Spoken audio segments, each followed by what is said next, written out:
शुरुआत होती है एक छोटे से परिवार के साथ। जेसिका, उसके दो बच्चे टाइलर एंड ओवन और उनका डॉग पिपिन, जो एक दूसरे घर में शिफ्ट कर रहे थे। ये घर जेसिका के आंट का था। पता नहीं कितना साल पुराना होगा, जगह भी बहुत सुनसान थी। किसी को भी खास पसंद नहीं आया था ये घर, खुद जेसिका को भी नहीं। लेकिन वो क्या करे, फिलहाल उसके पास पैसे भी तो नहीं है इससे बेटर कुछ अफोर्ड करने की। ग्रेजुअली हम इनके लाइफ के बारे में थोड़ी बहुत जानकारी मिलते हैं, जिससे हमें पता चलता है जेसिका और इसके हस्बैंड की हाल ही में डिवोर्स हुई है, लेकिन बच्चों की कस्टडी लेकर मामला अभी भी चल रहा है। असल में जेसिका कभी एक ड्रग एडिक्ट हुआ करती थी। बच्चों को जन्म देने के अलावा उनकी और कोई देखभाल उसने नहीं करी। सब कुछ उसके पति पैट्रिक ने ही संभाला, इसीलिए बच्चे भी उन्हीं से ज्यादा क्लोज हैं। अपने आदत की वजह से जेसिका अपनी शादी को बचा नहीं पाई। अभी बहुत मुश्किल से उसे अपने बच्चों को पास रखने का एक मौका मिला है, उसे वो गंवाना नहीं चाहती। भले ही पिछले 1.5 साल से वो बिल्कुल क्लियर है, मगर फिर भी पैट्रिक लगातार कोशिश कर रहा है उसके अतीत की दुहाई देकर उससे उसके बच्चों को छीनने की। जेसिका को पता है वो एक भी गलती नहीं कर सकती और इसीलिए वो अपने बच्चों को लेकर कुछ ज्यादा ही प्रोटेक्टिव है। हर वक्त ध्यान रखती है जिससे उन्हें खरोच तक ना आए।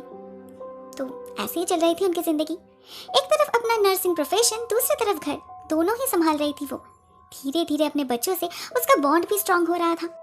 ऐसे में एक दिन टाइलर और ओवन जाते हैं फिशिंग करने। उन्होंने अपनी माँ से सुना था इस घर के पीछे जंगल के अंदर एक बहुत पुराना लेक है, मगर जब वो वहाँ जा पहुँचते हैं उन्हें वहाँ एक अजीब नज़ारा दिखता है।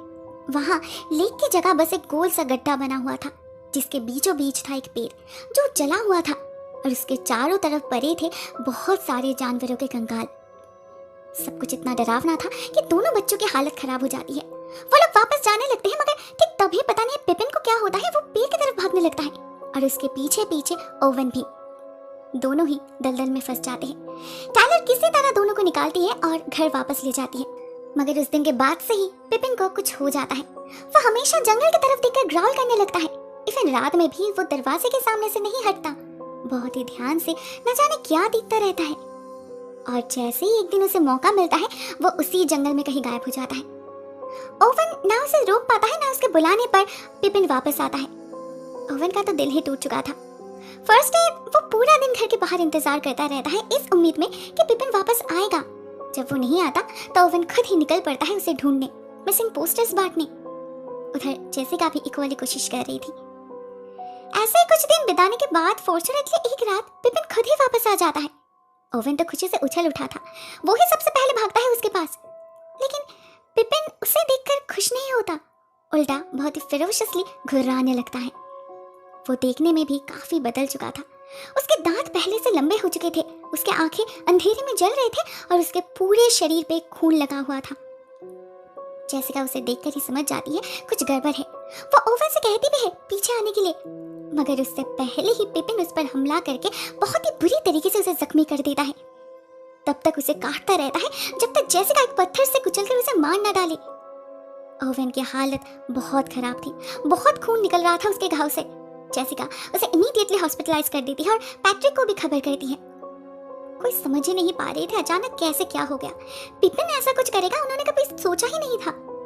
पैट्रिक इस सिचुएशन में भी सारा दोष जेसिका पर ही डाल रहा था। उसने क्यों ध्यान नहीं दिया, वो इतनी केयरलेस कैसे हो सकती है। लेकिन असली बात सिर्फ और सिर्फ जेसिका को पता था। वो किसी को समझा नहीं पा रही थी। वो किसी को बता नहीं पा रही थी कि उसने पिपिन पे जो देखा था वो अग्रेशन नॉर्मल नहीं था। किसी जंगली जानवर में भी ऐसा नहीं होता। सबसे अजीब बात तो उन्हें ये पता चलती है कि ओवन में किसी तरह की कोई इन्फेक्शन नहीं फैली। उसके सारे टेस्ट रिजल्ट्स नेगेटिव आए थे, फिर भी उसकी कंडीशन दिन ब दिन बदतर होती जा रही थी। उसे लगातार दौरे पड़ रहे थे और कंटिन्यूअस ब्लड देने के बावजूद उसके शरीर में खून की कमी हो रही थी। It's so strange.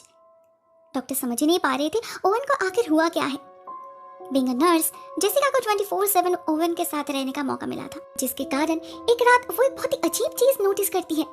वो देखती है ओवन का सेंस लौट चुका है और वो अपने आईवी बैग से डायरेक्टली खून पी रहा है, बहुत ही कैजुअली, एज इफ कोई बच्चा फ्रूट जूस पी रहा हो।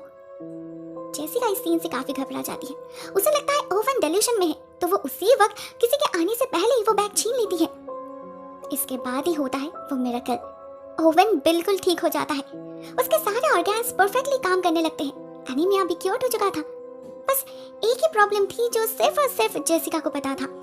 वो ये था कि ओवन को और कोई भी खाना पसंद नहीं आ रहा था सिवाय खून की। उसे बस खून चाहिए था। वो बार बार अपने माँ से मांगता रहता है, मगर जेसिका उसे नहीं देती। कुछ दिनों तक सब कुछ बहुत बढ़िया चलता है, लेकिन उसके बाद ही एक दिन अचानक ओवेन की तबीयत फिर से पहले जैसी हो जाती है। उसका बीपी तेजी से फॉल कर रहा था, वो कोमा में जा रहा था। जब इस बार भी डॉक्टर समझ नहीं पाते उन्हें क्या करना चाहिए, जेसिका समझ जाती है। वो हॉस्पिटल से ही ब्लड चोरी करती है और छुपके से ओवेन को पिला देती है। और क्या, देखते ही देखते ओवेन फिर से बेहतर फील करने लगता है। इससे जेसिका एक बात समझ जाती है कि ओवेन की बीमारी नॉर्मल नहीं है, उसका ट्रीटमेंट इस हॉस्पिटल में पॉसिबल नहीं होगा। तो वो उसे घर वापस ले जाने की डिसीजन लेती है, मगर जाने से पहले ढेर सारे ब्लड बैग्स चोरी करना नहीं भूलती। जेसिका रेगुलरली ओवेन को वो फीड करवाने लगती है, तो सब कुछ बिल्कुल बढ़िया चलता रहता है। लेकिन ओवेन की तलब दिन बे दिन बढ़ती जा रही थी। एक दिन जब जेसिका घर में नहीं होती, वो चुपके से सारा खून पी जाता है एक साथ। इससे जेसिका पड़ जाती है मुश्किल में, वो और खून कहाँ से लाए। हॉस्पिटल वालों को शक हो चुका था कि कोई खून चोरी कर रहा है, इसीलिए प्रोटोकॉल टाइट कर दिया गया था।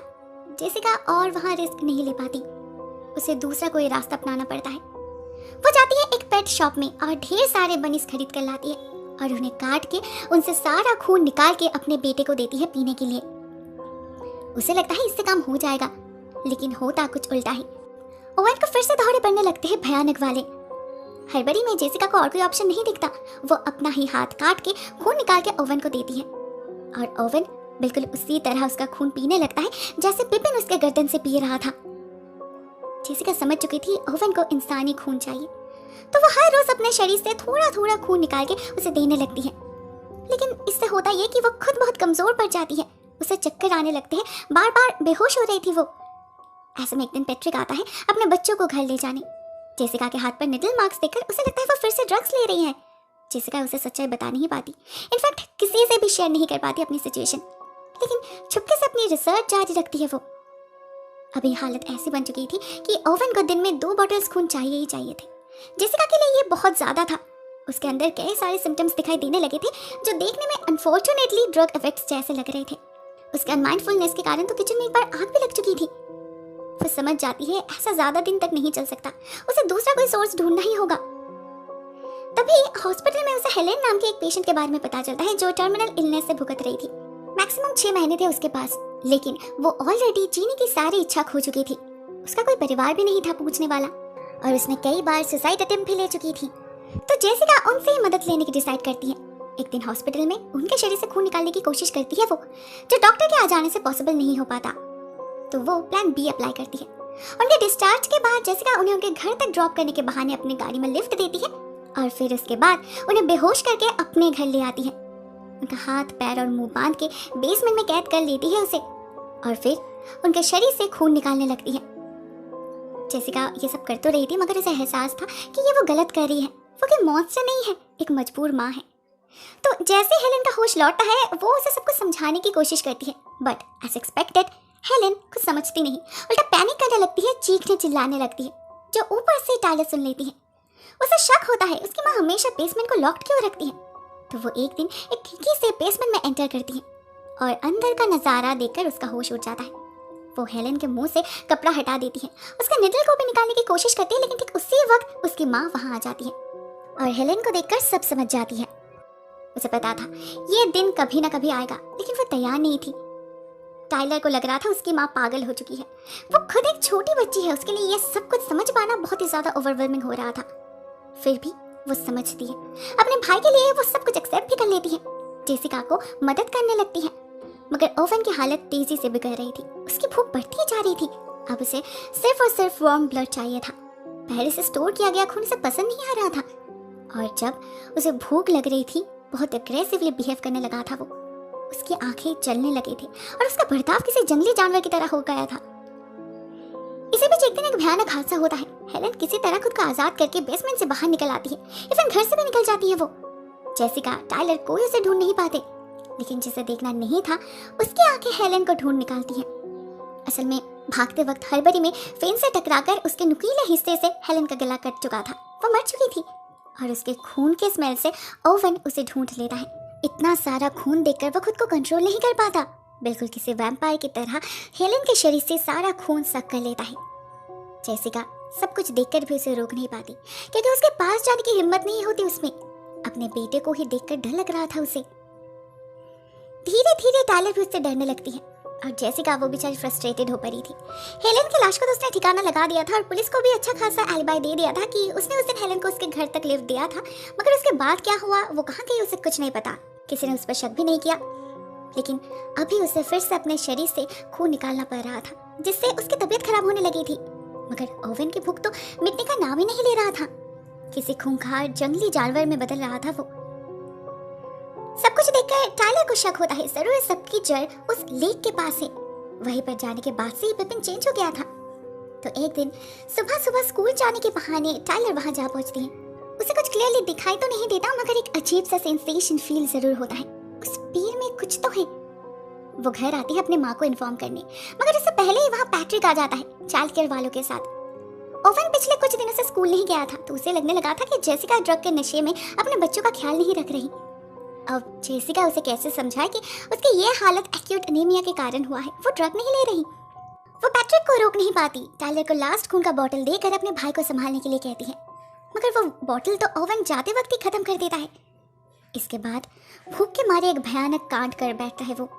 पैट्रिक के दूसरे बेबी से जो बेटी हुई थी मेसी, उसका खून पीने की कोशिश करता है ओवन।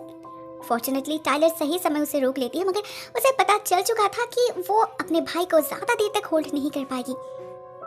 तो वो उस पेड़ को जलाने की डिसीजन लेती है, शायद इससे ओवन ठीक हो जाए। उसे पता था जरूर इस पेड़ को जलाने की कोशिश उससे पहले भी किसी ने किया था, तभी तो वो पेड़ जला हुआ है। वो उसी दिन छुपके से पैट्रिक के गैराज से लाइटर और तेल चुराती है और फिर ओवन को साथ लेकर निकल पड़ती है उस लेक की तरफ। मगर वहां पहुंचने से पहले ओवन के अंदर का जानवर फिर से जाग उठता है। खून के तलब से पागल हो जाता है वो और अपनी ही बहन पे हमला कर देता है। दोनों भाई बहन के बीच शुरू हो जाता है चूहे बिल्ली का खेल। उधर तब तक पैट्रिक को भी एहसास हो चुका था कि वो दोनों घर में नहीं है, तो वो आकर जेसिका पर चिल्लाने लगता है। जरूर उसी ने ही उन्हें कहीं छुपाया होगा, मगर जेसिका को पता था वो लोग कहाँ हो सकता है। टाइलर ने जाते वक्त उससे कहा था उस पेड़ के बारे में, तो वो भी उसी तरफ भागती है एंड लकीली बिल्कुल सही समय पहुंचकर अपनी बेटी को बचा भी लेती है। ओवन कंप्लीटली बदल चुका था, वो खुद को कंट्रोल नहीं कर पा रहा था।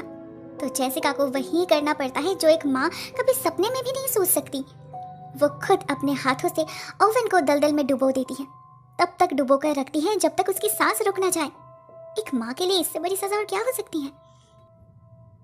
टाइलर के सामने ही सब कुछ होता है और सच्चाई छुपाने के लिए वो ओवन के मौत को एक एक्सीडेंट बताती है। कहती है खेल खेल में दलदल में गिर गया था वो उसे निकाल नहीं पाई। इससे जेसिका पर कोई क्रिमिनल केस नहीं बनता, मगर नेग्लिजेंस चार्जेस तो लगती ही है। ऑटोप्सी से पता चलता है ओवन के शरीर में विटामिन और कैल्शियम की अनयूजुअल डेफिशिएंसी थी। इससे पुलिस को ये लगने लगता है कि जेसिका मंचौसन बाइप्रॉक्सी नाम की बीमारी का शिकार है, जिसमें वो जानबूझकर अपने बच्चों को बीमार रखती है। जेसिका इस बात की कोई प्रोटेस्ट नहीं करती, क्योंकि उसके पास इसके अगेंस्ट देने के लिए कोई जवाब नहीं था। बस कभी कभी टाइलर से मिलने का परमिशन मांग लेती है वो पैट्रिक से, और एक दिन खुद जाकर उस पेड़ को जला भी डालती है। इससे उसे थोड़ा सा सुकून जरूर मिलता है, मगर अपने बेटे को खोने का गम कम नहीं होता। बस धीरे धीरे उसी के साथ जीना सीख लेती है जेसिका। अकेलेपन से छुटकारा पाने के लिए फिर से एक डॉग को भी घर ले आती है। मगर जब एक दिन बाहर खेलते वक्त वो डॉग भी जंगल की तरफ देखकर ग्राउल करने लगता है, जेसिका समझ जाती है शैतान को भगा पाना शायद इतना आसान नहीं होता। वो वापस आ चुका है, पता नहीं फिर से किस किस का शिकार करेगा वो। दोस्तों कहानी यहीं पर एंड हो जाती है। ये एक सुपरनैचुरल हॉरर फिल्म है। हमें पता नहीं चलता एक्चुअल में उस पेड़ में आखिर था क्या, कोई विच या फिर कोई डार्क एंटिटी जो अपने शिकार के जरिए अपने खून की प्यास बुझाती थी। जो भी हो, कहानी बहुत ही इंटरेस्टिंग है, मुझे तो बहुत ही अच्छी लगी। आपको ये वीडियो कैसी लगी, write down in the comment section. आज के लिए बस इतना ही दोस्तों। Thank you so much for watching this video. बहुत जल्द मिलते हैं किसी और नई वीडियो के साथ, तब तक के लिए टेक केयर, टाटा।